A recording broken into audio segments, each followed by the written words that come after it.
अस्सलाम वालेकुम दोस्तों। चलिए आज का वीडियो लेकर के आया हूँ कि एक डॉक्टर गौतम दास जिसने इस्लाम कबूल किया था और उसने क्यों इस्लाम कबूल किया था, तो चलिए देखते हैं उसकी स्टोरी कि उन्होंने क्यों इस्लाम कबूल किया था, डॉक्टर गौतम दास बोल करके। तो चलिए वीडियो को शुरू करते हैं। बिस्मिल्लाहिर्रहमानिर्रहीम। अस्सलाम वालेकुम दोस्तों, उम्मीद है आप सब खैरियत से होंगे। अल्लाह आप सबको ऐसे ही खुश रखे। दोस्तों, जिला सानगढ़ के एक हिंदू डॉक्टर गौतम दास बयान करते हैं कि मेरी पैदाइश की जगह जिला सानगढ़ पाकिस्तान की है, जहां मैंने आँख खोली। थोड़ा समझदार हुआ तो मालूम हुआ कि हम हिंदू मज़हब से ताल्लुक़ रखते हैं। हम 5 भाई थे और मैं अपने भाइयों में तीसरे नंबर पर था।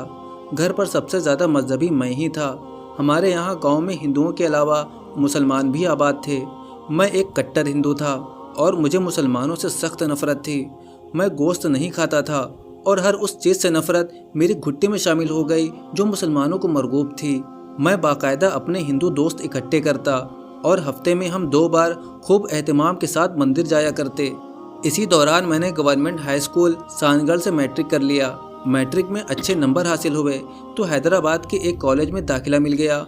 यूँ कामयाबी का सफ़र जारी रहा। आखिर मैंने मेडिकल की तालीम मुकम्मल कर ली।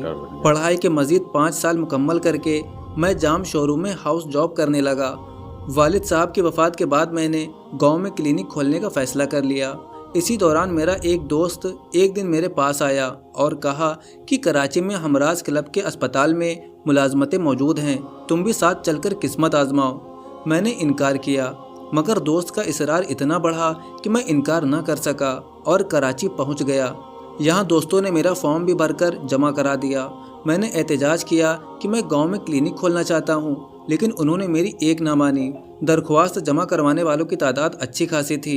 1 महीने के बाद हम सबका इंटरव्यू प्रोफेसर अब्दुल्ला कुंडी ने लिया। डॉक्टर अब्दुल्ला दीनदार आदमी थे। 35 उम्मीदवार चुने गए, जिनमें मैं भी शामिल था। प्रोफेसर साहब ने मेरी तालीमी कारकर्दगी को सराहा और कहा कि इस अस्पताल में चले आइए।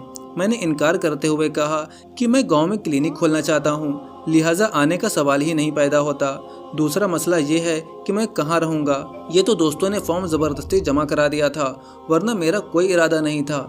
प्रोफेसर साहब ने कहा, आप हमारी पेशकश जहन में रखिएगा, आपके पास वक्त है। मैं बिल्कुल नहीं जानता कि मोहलत देने में अल्लाह ताला की क्या हिकमत थी। बहरहाल मैं वापस जाकर हाउस जॉब करने लगा। जब मेरा हाउस जॉब का 11वां महीना चल रहा था तो इत्तिफाकन मैं कराची गया और प्रोफेसर साहब से तफसीली नशिस्त हुई। उन्होंने फैसला कुन अंदाज में पूछा, आपको आना है या नहीं? अगर नहीं आ सकते तो हम ये जगह किसी और को दे देंगे। मैं इनकार करके अस्पताल से बाहर निकल आया। वहीं मेरे गांव का एक दोस्त मिल गया। मैंने जब उससे बताया कि जॉब मिली है मगर रिहाइश का मामला है, तो वो बोला, रिहाइश मैं दूंगा, तुम मेरे साथ ही रहो। अब मैंने पेशकश ठुकराना मुनासिब ना समझा और अस्पताल में मुलाजिमत कर ली। अस्पताल में काम करना दरअसल मुझे अंधेरों से रोशनी की तरफ ले जाने का बहाना था। इमरजेंसी वार्ड में 24 घंटे के दौरान 2-3 अमवात होना मामूल था। एक दिन जब पहली मर्तबा मेरी ड्यूटी इमरजेंसी वार्ड में लगी तो क्या देखता हूँ कि एक मरीज की तबीयत अचानक बिगड़ गई। हम उसका इलाज करने लगे। मरीज के अजीज़ों अकारिब बाआवाज़ बुलंद कुछ पढ़ रहे थे। पूछने पर पता चला कि ये लोग कुरान मजीद की तिलावत और दुरूद का विर्द कर रहे थे। मैं एक हिंदू था, मुझे उनका ये अमल देखकर हैरत हुई, लेकिन ये बात मेरे दिलो दिमाग में नक्श हो गई। अगरचे मुझे उनकी कोई बात समझ नहीं आ रही थी, मगर मुझे उनकी कुरान की तिलावत दुरूद की विर्द से अजीब सा सुकून महसूस हो रहा था। दूसरे दिन फिर इमरजेंसी वार्ड में मेरी ड्यूटी लगी। अब जैसे ही किसी मरीज की तबीयत खराब होती, मैं इलाज करने के साथ साथ अजीज़ो अकारिब से कहता, बुलंद आवाज़ में कुरान पढ़ो। यूँ आहिस्ता आहिस्ता इस्लामी बातें मेरे दिमाग में इस तरह आती गईं कि मुझे खुद मालूम नहीं हुआ कि मैं किस रास्ते पर चल रहा हूँ। मैं अनजाने में फितरत के करीब हो रहा था। मरीजों के अजीज़ो अकारिब मुझसे मिलकर बहुत हैरान होते जब उन्हें पता चलता कि मैं हिंदू हूँ। अस्पताल में मेरे कमरे के बाहर डॉक्टर गौतम दास की तख्ती लगी हुई थी।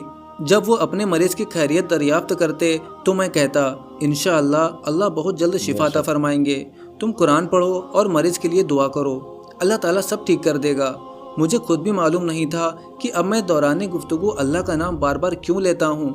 एक दिन मेरी मुलाकात गुलिस्तान जौहर के एक खानदान से हुई, जिनकी एक अधेड़ उम्र खातून बीमार थी। मैंने अपना फ़र्ज निभाया और खूब अच्छी तरह उनकी देखभाल की।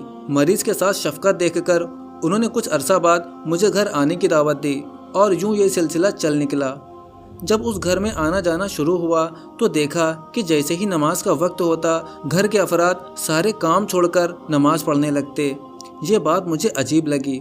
उस घर में चंद बच्चियां थीं जिन्हें एक आलिमा पढ़ाने आती थी। एक दिन मैंने यूं ही कुरान की तरफ इशारा करके पूछ लिया, ये क्या है? अब अधेड़ उम्र खातून बोली, ये कुरान मजीद है। मैंने पकड़ने के लिए हाथ बढ़ाया तो कुरान पीछे करते हुए कहने लगी, जब तक वुज़ू ना हो इसे हाथ नहीं लगाते। मैंने हैरान होकर पूछा, क्या ये इतनी अहम चीज़ है? इसे पढ़ते किस तरह हैं? जवाब मिला, इसे देख कर पढ़ा जाता है और लोग इसे हिफ्ज़ भी कर लेते हैं। क्या ये पूरी किताब हिफ्ज़ हो जाती है? ये कहकर मैं हैरत की गहराइयों में डूब गया। मेरे अंदर कुरान को देखने का तजस्सुस पैदा हुआ। मैंने उनसे पूछ कर वुज़ू किया और कुरान को खोला। पढ़ना तो नहीं जानता था मगर कुरानी अल्फाज को टुकुर टुकुर देखने लगा। बहरहाल उस रोज़ कुरान देखकर मेरे अंदर हलचल पैदा हो गई। मुसलमान दोस्तों ने एक दिन मेरी दावत की जिसमें बड़ा गोश्त भी शामिल था। उन्होंने कहा, बड़ा गोश्त तो आप खाते नहीं, मगर मैंने उन्हें दो टूक कह दिया कि ऐसी कोई बात नहीं है। मेरे दोस्तों के पुरखुलूस रवैये ने दरअसल मेरी सारी शिद्दत पसंदी ज़ाइल कर दी थी। चंद दिनों बाद फिर मेरे दोस्तों ने एक तकरीब का एहतमाम किया जिससे मैं लाइल्म था। जब मैं वहाँ पहुँचा तो उन्होंने पूछा कि क्या तुम मुसलमान हो गए हो, बड़ा गोश्त खाते हो और इस्लाम के हवाले से गुफ्तगू करते हो? ये कहकर उन्होंने मुझे कुरान पाक तोहफे में दे दिया। मैंने ये शानदार तोहफा कबूल कर लिया। दोस्तों की बात सही थी, मैं अंदर से मुसलमान हो चुका था, लेकिन अभी मुझ में इतनी हिम्मत नहीं थी कि इस चीज़ का ऐलान कर देता। मुझे अंदाज़ा था कि अपना मज़हब छोड़कर मुझे बहुत से मुश्किलात का सामना करना पड़ेगा। पहले मैं बाकायदगी से मंदिर जाया करता था, लेकिन अब जब मैं गांव जाता तो मंदिर जाना तर्क कर दिया। वालिदैन और रिश्तेदारों ने ये बात महसूस कर ली। माँ कभी पूछती तो मैं मौजू बदल देता या बात ही टाल देता। कुछ अरसा बाद तो ये कैफियत हो गई कि गांव में एक दिन ठहरना भी मुहाल हो गया। जी चाहता सुबह होते ही भाग जाऊं। अब घर वालों के शक को आहिस्ता आहिस्ता तक़वियत मिलती गई। दरअसल मैंने होली और दिवाली भी मनाना छोड़ दी थी। मज़ीद 2 बरस के अंदर मैं इस्लाम की जानिब चला गया। सुबह के वक्त पीस चैनल पर डॉक्टर जाकिर नाइक का प्रोग्राम देखता। डॉक्टर जाकिर इस्लाम के हवाले से हिंदुओं के शक व शुबहात दूर करते थे। उन्होंने मेरी ज़िंदगी के भी कई मसाइल हल किए और मुझे इस्लाम के मज़ीद करीब कर दिया। मेरे तौर तरीके देखकर गांव वालों का शक अब यकीन में बदल गया कि अब ये अनकरीब मुसलमान हो जाएगा। इसलिए एक दिन उन्होंने मुझे बहाने से गांव बुलवा लिया। उन्होंने मुझे बतौर सज़ा एक कोठरी के अंदर बंद कर दिया। फिर हर तरह से कोशिश की गई कि मैं दोबारा हिंदू हो जाऊं। इस दौरान तशद्दुद के हरबे भी आजमाए गए। कई दिन मेरे लिए सख्त आजमाइश के थे। मुख्तसरन मैं किसी न किसी तरीके से भागकर कराची पहुंच गया। अब मेरे लिए मैदान खुला था। मैं इस्लाम में पूरा दाखिल होना चाहता था। चंद लोगों ने कहा कि बीवी बच्चों की तरफ लौट जाओ, मगर इस्लाम छोड़ना मेरे लिए मौत के बराबर बन गया था। एक दिन कराची के मारूफ दीनी इदारे में एक मुफ्ती साहब के हाथों मैंने इस्लाम कबूल कर लिया। वो मेरी ज़िंदगी के नाकाबिले फरामोश लम्हात थे। मुफ्ती साहब ने पूछा, आप क्या महसूस कर रहे हैं? तो मैंने रोते हुए जवाब दिया कि आप अपना हाथ खोलिए। उन्होंने हाथ खोला। मैंने कहा, अगर इसमें रुई रख दी जाए तो कितना वज़न होगा? जवाब मिला, न होने के बराबर। मैंने कहा, मुफ्ती साहब, ऐसी ही कैफियत मेरी है। मैं खुद को रूई से भी हल्का महसूस कर रहा हूँ। ये हकीकत थी। मुझे यूं लग रहा था जैसे मेरे जिस्म से तमाम बोझ हट गए हों। इस्लाम जैसा सच्चा दीन पाकर मुझे अब किसी की परवाह ना थी। मैंने भाइयों, बीवी, बच्चों और माँ को छोड़कर खुद को इस्लाम की आगोश में दे दिया था। इसके बाद जब कुरान समझकर पढ़ने लगा तो ज़िंदगी गुजारने के राज मुनकशिफ होना शुरू हुए।